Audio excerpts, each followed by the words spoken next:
कैसे भारतीय सेना ने दुनिया का नक्शा बदल दिया और सिर्फ 13 दिनों में पाकिस्तान के 93,000 सैनिकों को घुटने पर ला दिया था। हमें आदमी नहीं, जमीन चाहिए। इसके कारण 30 लाख लोग मारे गए, महिलाओं के साथ दुर्व्यवहार हुआ। देखते 1 करोड़ से ज्यादा शरणार्थी भारत आ गए हैं। भारत की खुफिया पाकिस्तान को अपने सैनिक ईस्ट पाकिस्तान भेजने के लिए पूरे भारत का चक्कर लगाकर श्रीलंका के रास्ते जाना पड़ता था। रास्ता 3 गुना लंबा हो गया। जय हिंद। आपसे मैं एक खतरे के समय बोल रही हूँ।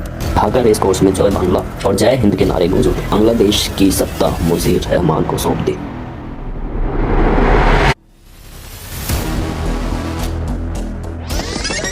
सोचिए एक ऐसा देश जिसके 2 हिस्से हो, लेकिन दोनों के बीच में 1600 किलोमीटर की दूरी हो और बीच में एक दूसरा देश हो।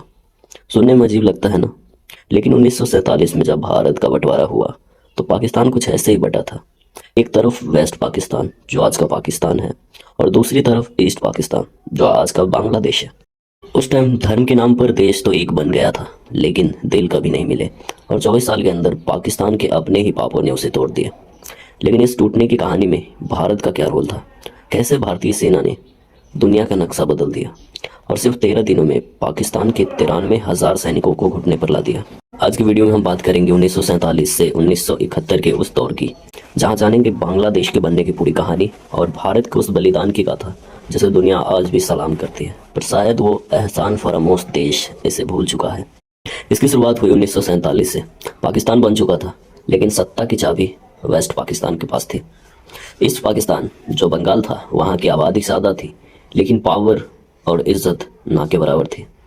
सबसे पहली चोट की गई उनकी जुबान पर। 1948 में मोहम्मद अली जिन्ना ढाका गए और साफ कह दिया,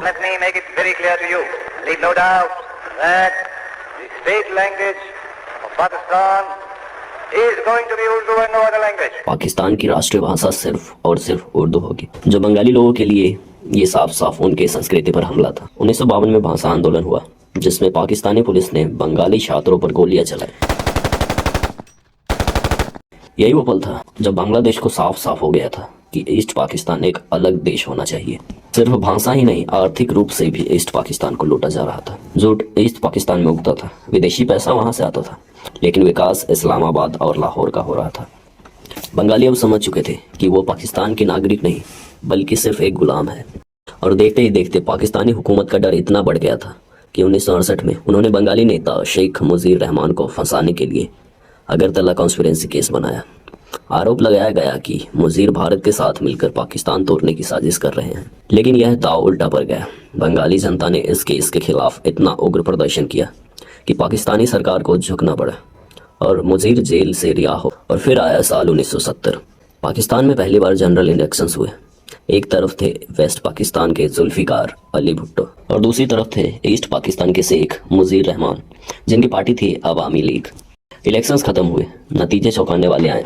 शेख मुजीर रहमान को भारी बहुमत मिला और कायदे से उन्हें पाकिस्तान का प्रधानमंत्री बनना चाहिए था, लेकिन वेस्ट पाकिस्तान के पंजाबी जनरल और भुट्टो को यह मंजूर नहीं था कि एक बंगाली उन पर राज करे और फिर संसद का सत्र टाल दिया गया। मुजीर ने विरोध किया तो पाकिस्तान के राष्ट्रपति आगा खान ने बातचीत का नाटक किया, लेकिन असल में वो एक भयानक साजिश रच रहे थे। जनवरी 1971 में एक भारतीय विमान गंगा को हाईजैक करके लाहौर ले जाया और वहां चला दिया गया। इसके जवाब में भारत ने तुरंत अपने एयर स्पेस से पाकिस्तानी विमानों के उड़ने पर रोक लगा दी। यह भारत का मास्टर स्ट्रोक था। वेस्ट पाकिस्तान को अपने सैनिक ईस्ट पाकिस्तान भेजने के लिए पूरे भारत का चक्कर लगाकर श्रीलंका के रास्ते जाना पड़ता था। रास्ता 3 गुना लंबा हो गया और पाकिस्तान की लॉजिस्टिक सप्लाई लाइन युद्ध से पहले ही टूटने लगी। फिर आई 25 मार्च 1971 की वो रात। ईस्ट पाकिस्तानी सेना ने ऑपरेशन सर्चलाइट लॉन्च किया। इसका मकसद सिर्फ एक था, बंगाली राष्ट्रवाद को कुचलना। शेख मुजीर को गिरफ्तार कर लिया गया, लेकिन जेल जाने से पहले उन्होंने बांग्लादेश की आजादी का ऐलान कर दिया। पाकिस्तानी सेना के जनरल टिक्का खान, जिसे बुचर ऑफ बंगाल कहा जाता है, उसने आदेश दिया था, हमें आदमी नहीं, जमीन चाहिए। इसके कारण 30 लाख लोग मारे गए, महिलाओं के साथ दुर्व्यवहार हुआ, प्रोफेसर और छात्रों को चुन चुन कर मारा गया। यहाँ एक कड़वा सच जानना बहुत जरूरी है। ऐसा नहीं है कि दुनिया को इस बात की खबर नहीं थी। ढाका में मौजूद अमेरिकन डिप्लोमेट आर्चर ब्लड ने व्हाइट हाउस को एक टेलीग्राम भेजा, जिसे इतिहास में द ब्लड टेलीग्राम कहते हैं।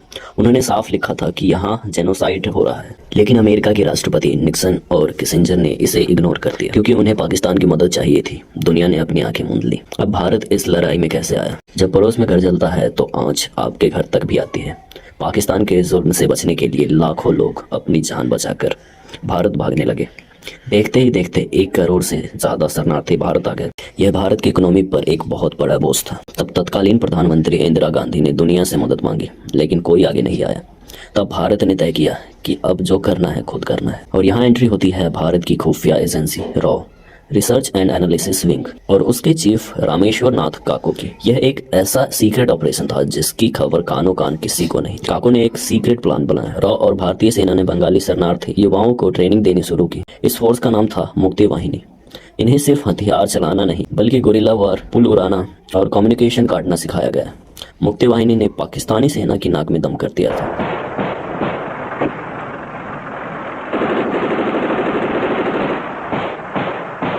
फिर आया अप्रैल 1971, जब इंदिरा गांधी चाहती थी कि भारतीय सेना हमला करे, लेकिन सेना प्रमुख सैम मानेकशॉ ने मना कर दिया। उन्होंने कहा, मैडम, अभी बारिश का मौसम आने वाला है, ईस्ट पाकिस्तान नदियों का देश है, हमारी सेना दलदल में फंस जाएगी, मुझे समय दीजिए, मैं आपको जीत दिलाऊंगा। भारत ने संयम रखा, मानसून का इंतजार किया, लेकिन हाथ पर हाथ धरकर नहीं बैठा। भारत ने एक ऐसी चाल चली जिसने युद्ध शुरू होने से पहले ही पाकिस्तान की कमर तोड़ दी। फिर आई वो तारीख 3 दिसंबर 1971, शाम के 5:40 पाकिस्तान ने ऑपरेशन चंगेज खान लॉन्च किया और भारत के एयरबेस पर हमला किया। बस इसी मौके का भारत इंतजार कर रहा था। उसी रात इंदिरा गांधी ने रेडियो पर ऐलान किया, जय हिंद। आपसे मैं एक खतरे के समय बोल रही हूँ। कुछ ही घंटे पहले करीब 5:30 बजे शाम के 3 दिसंबर को पाकिस्तान ने हमारे ऊपर एक हमला किया। इस चुनौती का सामना जोरों से करना है। मुझे ज़रा भी संदेह नहीं है कि विजयी भारत की जनता की, भारत की बहादुर सेना की होगी। भारतीय सेना ने ब्लिट्ज जैकेट रणनीति अपनाई। यहाँ ब्लिट्ज जैकेट द्वितीय विश्व युद्ध में नाजी जर्मनी द्वारा अपनाया गया एक रणनीति है, जहां किसी देश पर जल, थल और वायु तीनों तरह से हमला करने की रणनीति को ब्लिट्ज जैकेट रणनीति कही जाती है। लेकिन युद्ध के ऐलान से पहले नवंबर में गरीबपुर की लड़ाई में भारतीय सेना ने पाकिस्तान के अमेरिका निर्मित M24 चाफी टैंकों को धूल चटा दी। जब असल युद्ध शुरू हुआ तो जनरल जगजीत सिंह अरोड़ा की कमान में सेना सीधे ढाका की तरफ दौड़ी। यहाँ भारतीय वायुसेना ने 24 घंटे के अंदर पाकिस्तान की एयरफोर्स को ईस्ट पाकिस्तान में पूरी तरह नेस्तनाबूद कर दिया। ढाका का आसमान अब भारत का था। 4 से 5 दिसंबर की रात भारतीय नेवी ने कराची बंदरगाह पर हमला किया। इतिहास में पहली बार एंटी शिप मिसाइल का इस्तेमाल हुआ। कराची बंदरगाह कई दिनों तक जलता रहा। जनरल सैम मानेकशॉ ने रेडियो पर पाकिस्तानी फौज को मैसेज भेजा, तुम चारों तरफ से घिर चुके हो, सरेंडर कर दो, तुम्हें इज्जत के साथ रखा जाएगा, वरना मारे जाओगे।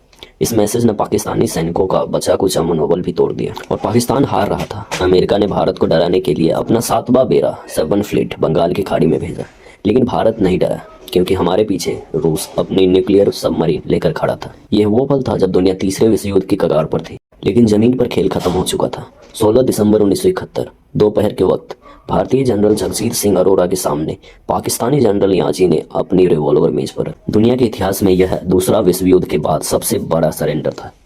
93,000 पाकिस्तानी सैनिकों ने आत्मसमर्पण किया। ढाका रेस कोर्स में जय बांग्ला और जय हिंद के नारे गूंज उठे। पाकिस्तान का नक्शा बदल चुका था। बांग्लादेश एक अलग और एक नया देश बन चुका था। इस युद्ध में भारत के लगभग 3,000 जवान शहीद हुए और 12,000 घायल हुए। हमने यह युद्ध किसी जमीन पर कब्जा करने के लिए नहीं लड़ा था। युद्ध जीतने के बाद भारत ने सम्मान के साथ उन 93,000 कैदियों को वापस किया और बांग्लादेश की सत्ता मुजीब रहमान को सौंप दी।